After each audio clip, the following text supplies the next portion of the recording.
Kathy, can I ask you first of all, is Donald Trump worried about what's in these files? He certainly didn't want them released, and then suddenly he did. Yeah, I think all who are in a position of power and authority should be concerned because for years, Jeffrey Epstein has been doing the things that he's been doing with very little attention, especially not this level of attention we're seeing today. He's been able to live the life that he was living for a very long time.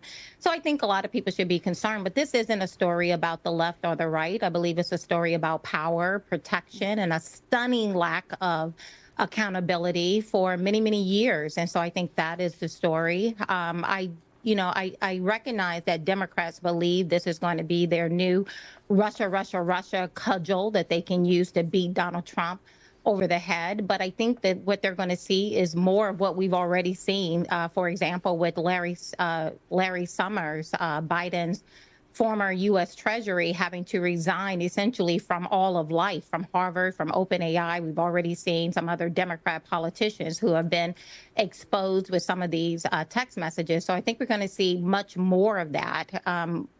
For Republicans, I am hopeful they recognize, allow this to come out, allow whatever to happen, but to remember what the real goal is, and that is next year's midterm election, because for most Republicans and independents, they could care less who was on which plane 15 years ago. What they're concerned with are the lack of affordability in our country, prices, illegals getting out of our country, boys getting out of our girls' sports.